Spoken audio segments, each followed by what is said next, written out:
welcome everybody. Thanks for giving me your support here. The title kind of changed a little bit. It was changing the face. It is now changing the face of food traceability, so we tweaked it a small bit, but the point is still the same anyway. So first of all, I'm just going to start by giving a quick introduction about our company, myself. Then we'll take it through some legislation, where the legislation seems to be going, what we can look forward to in the future, and maybe how we can use traceability as a competitive advantage for any food and beverage producers here today.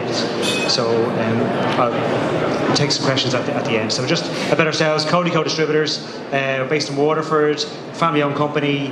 We established in 1988 to service the Irish market, north and south, with Domino industrial inkjet printers. So those printers print variable data such as batch numbering and best before dates onto all sorts of packaging in the food, beverage, pharma, medical device, pretty much all the manufacturing industries in Ireland we support with our printers and laser markers. So as I say, we're headquartered in Waterford and office in Newry.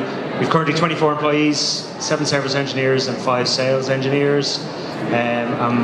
We are the largest supplier of coding and marking solutions in Ireland. And that's Domino, the brand that we represent. Just our vision, mission and values. So our vision is to be Ireland's market leader in product identification and variable print solutions. Our mission is to deliver innovative solutions for our customers using industry-leading products. So we're innovating all the time to bring the best products through for our customers. And these are the values that our employees hold in their daily work. So it's important to have a corporate identity. These are some of our customers. So you can see some of the largest producers in the world. So it's a long-established customer base. This is our philosophy, so from product to pallet. So this is the primary packaging, so this would be your chocolate bar. Your secondary packaging would be your outer case. So you might have 20 bars in your outer case, and then your tertiary packaging will be your pallet. So primary, secondary, tertiary packaging. Each section in the production line needs to have product identifiers on it in order to facilitate traceability. So what is traceability? So under EU law, traceability means the ability to track any food, feed, food-producing animal or substance that would be used for consumption through all stages of production, processing and distribution. So this holds true for anybody who's actually producing in the EU or who is supplying into the EU. So that's very important to make that distinction. So what is the current legislation? So we're looking at this regulation 178/2002, so that all producers must have a traceability and a recall system. So you must show proof that you're able to trace your products throughout the supply chain and initiate a product recall if you need to do so.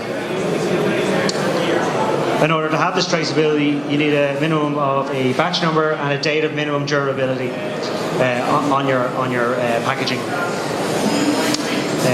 Currently, the regulation calls for 1 step back and 1 step forward. Therefore, you're tracing your traceability 1 step back to your supplier of your raw materials, and then 1 step forward of who you're selling the product onto. The GS1 format is universally accepted as a common barcode based on a GTIN, which is your global trade identifier number, and your EAN product 13-digit code. So this is the typical barcode we see on a food packaging, and these numbers down below are your 13-digit GTIN or EAN code.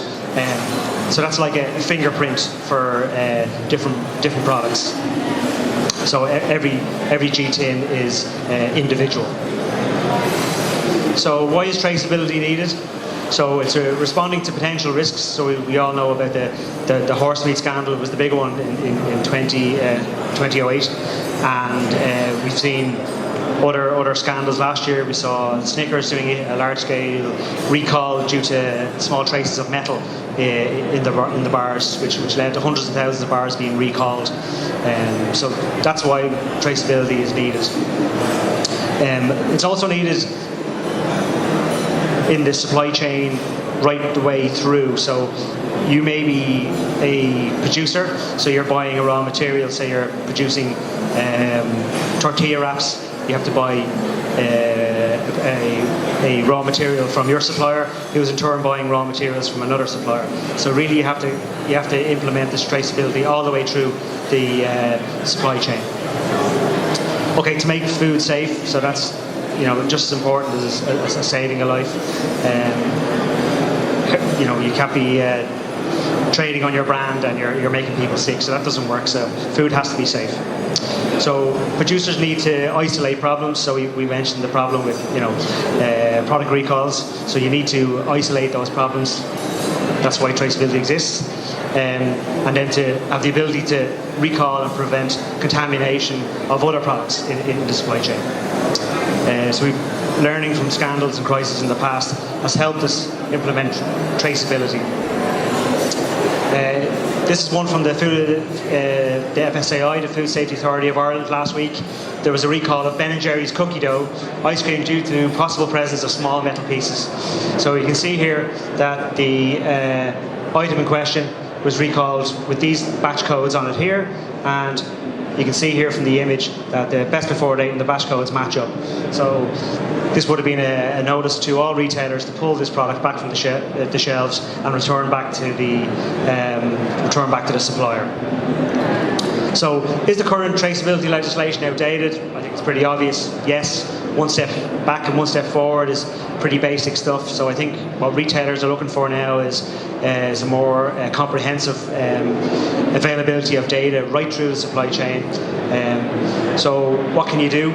Well, GS1 have this thing called an EPCIS repository, which stands for Electric Product Code Information System. So it's used by companies across the world to track everything from the origin and freshness of foods to the safety of pharmaceuticals. So this is it's an open forum, so anybody who's manufacturing in different industries can use this central database. So this is how it works. So you have a supplier of raw materials who ships those raw materials to a warehouse, who in turn turns those into other raw materials, supplies that to the manufacturer. The manufacturer then sends it onto the distribution system, which ends up in a retail store. So you can see that the supply chain is much more sophisticated than when the EU introduced their regulation in 2002. So currently, this system is being used by many a company already. In fact, GS1 are exhibiting outside there, so it's worth talking to them later on. I spoke to them this morning, and I asked them, is this expensive for food manufacturers to subscribe to and upload all their data? And they said no. For example, one of their customers who's in the marine food industry exports to Germany, and it's useful for him. He can upload his data from, say, the 5 products that he exports to Germany, and it's only costing him roughly about €100 a year to upload all his information of where he buys his materials, where the fishes were caught, how the fish were treated, and all the different dates and batch codes. That's all uploaded to the central repository here. So it's a really useful system, and I think you could use something like this as a competitive advantage in order to get your space on retail stores. So why is food traceability important? So we've already spoke about food safety.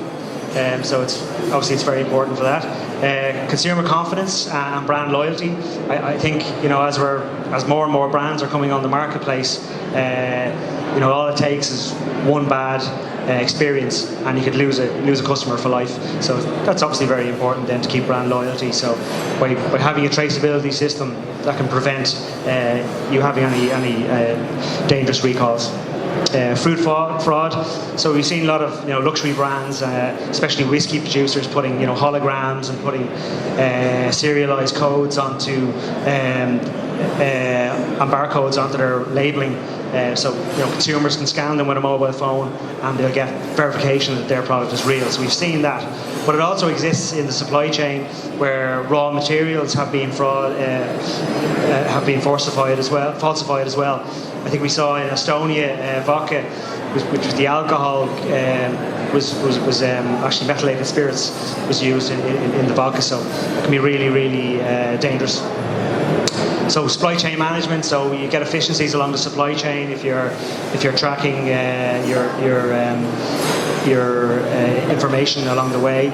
So it'll help you reorder on time and have maybe some sort of sophisticated management system to reorder your stocks. Certification, so we've seen free trade and other certifications, so you need to prove that wherever your raw materials come from, they are actually from a sustainable source, so it'll actually help you with your certification. And legislation as well, so we comply with the legislation, so that's very important, otherwise you go out of business. And marketing opportunities, so we've seen a lot on beef packaging recently where you get a photograph of the farmer on your fillet steak, which is fantastic, and it would make me want to buy a fillet steak off someone that you can see on the packaging. So why not use that for coffee or for cookies or something else? So that's a good opportunity for food traceability. So what are the 5 tips? So put your ducks in a row to improve your food traceability. So first of all, conduct an audit, have a look at your current system, how you're taking record of all your different information. 2, understand your requirements, so have a look at the laws and are you meeting those basic requirements. 3, invest in the right equipment, so we're a supplier of printing equipment for batch numbering and date coding, so I can be an advocate there. You put an investment in a good printer, it'll last you the test of time, and it'll also help you with your traceability. Work with your suppliers, so this is on the basis that the closer you are to your suppliers, the better, so sharing information. Spoke to one lady this morning, she's a craft brewer, and she gives all her suppliers a questionnaire which asks them about their suppliers in turn, so you're getting that information down the supply chain. And keep learning. I think lean management and waste management is very important. So a learning organisation is a better organisation. We have some resources here. We've got a white paper which is available from domino-printing.com. So it's the white paper to back up this presentation, and there's also a really nice infographic there as well. So there's the links there. So visit GS1, they have a whole section on food traceability and food law. Have a look at their central repository, and there's the blog for food traceability infographic and the white paper there. So I'd say thank you, and don't forget to visit us on stand 4.